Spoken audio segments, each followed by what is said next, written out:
Hello friends, तो इस video में अपन बात करने वाले हैं आरआरबी पीओ का जो इंटरव्यू था आज।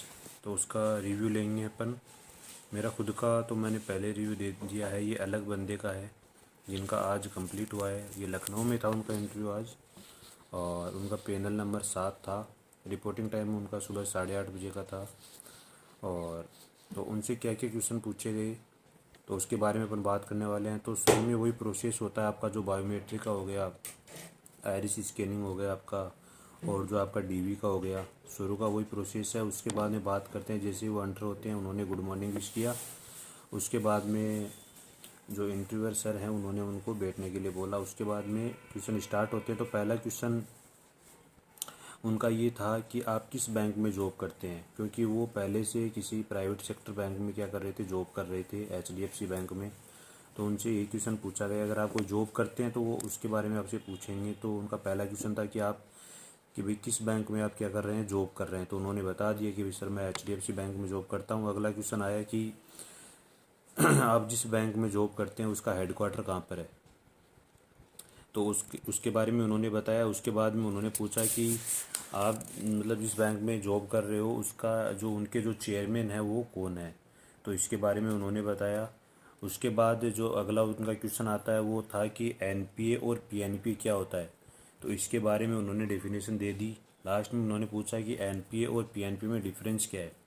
तो ये भी उन्होंने बताया। अगर आपको इसके बारे में पता नहीं हो तो मैं बता देता हूँ थोड़ा सा कि NPA तो जो नॉन परफॉर्मिंग एसेट्स होती हैं, जब अपन कोई लोन वगैरह लेते हैं, उधार लेते हैं बैंक से, तो उसको जब चुकाने का टाइम आता है तो अपन जैसे पर मंथली जो इनकी जो एक अपन को किस्त चुकानी पड़ती है, अगर अपन 90 दिनों तक कुछ भुगतान नहीं करते हैं कोई किस्त का, तो वो क्या हो जाता है, NPA हो जाता है। जबकि PNP क्या होता है, पोटेंशियल NPA होता है। ये क्या करता है, जिसे अपन को चुकाना हो, अपना जैसे महीने की जो लास्ट तारीख होती है 30 तारीख, उस तक अपन को चुकाना हो, 30 दिन के बाद अगर अपन को नहीं चुका रहे हैं उसको, तो वो PNP में बदल जाता है, वो पोटेंशियल NPA हो जाता है। 90 दिनों के बाद उसको NPA बोला जाता है।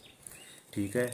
उसके बाद मुझे अगला क्वेश्चन पूछा गया कि NPA कितने दिन में हो जाता है। तो वो मैंने आपको बताया, तो 90 दिन में हो जाता है, इसका आंसर उन्होंने दिया। और इससे मतलब वो क्रॉस क्वेश्चन पूछ लेते हैं कि भैया 90 दिनों तक बैंक वेट क्यों करता है, 90 दिन ही क्यों, ऐसे क्वेश्चन भी वो करते हैं। ठीक है। उसके बाद अगला क्वेश्चन था कि जो मैडम थी वहाँ पर, उन्होंने पूछा कि आपकी स्ट्रेंथ और वीकनेस, तो उसके बारे में भी उन्होंने बताया। और अगला क्वेश्चन भाई वो बीकॉम, उनका जो ग्रेजुएशन था बीकॉम से हुआ था, तो वही बीकॉम के बेसिक क्वेश्चन उनसे पूछे गए कि मतलब फंक्शन ऑफ अकाउंटिंग, अकाउंटिंग के फंक्शन क्या हैं। अगला क्वेश्चन था कि टाइप्स ऑफ अकाउंट्स, तो ये उन्होंने बता दिए। उसके बाद में अगला क्वेश्चन था कि व्हाट इज़ बैलेंस शीट, तो उसके बारे में बताया गया। अगला क्वेश्चन था कि what is assets and liabilities, तो उसके बारे में उन्होंने बताया। फिर इससे भी 2-4 क्वेश्चन आते हैं कि भाई एसेट्स में कौन कौन सी मदें आती हैं और अपनी लायबिलिटीज़ में कौन कौन सी मदें आती हैं। उनके बाद उनका अगला क्वेश्चन था कि what is function of RBI, RBI के फंक्शन क्या हैं।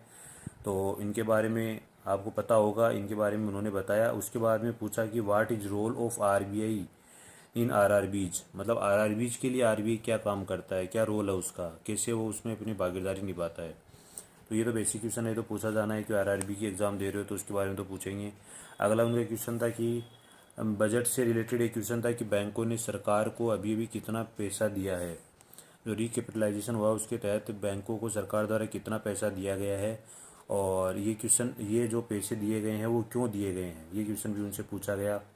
तो ये आंसर दे दिया, इजी क्वेश्चन था। और अगला क्वेश्चन था कि जो लास्ट क्वेश्चन उनसे पूछा गया वो था कि क्या आप नाबार्ड के बारे में जानते हैं, नाबार्ड क्या होता है।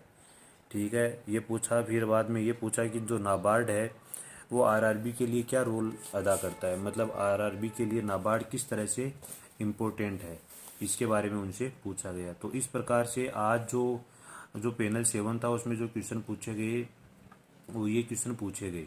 ठीक है। अगर आपका स्ट्रीम अलग है तो आपसे अलग टाइप के क्वेश्चन पूछे जाएंगे, लेकिन मतलब ज़्यादा मतलब डिफ़िकल्ट नहीं था, नॉर्मल इंटरव्यू था। ठीक है दोस्तों, अगर आपको हमारी जानकारी अच्छी लगी हो तो वीडियो को एक शेयर ज़रूर करें और लाइक भी करें, और हमारे चैनल को सब्सक्राइब कर लें। धन्यवाद, मिलते हैं नए वीडियो के साथ।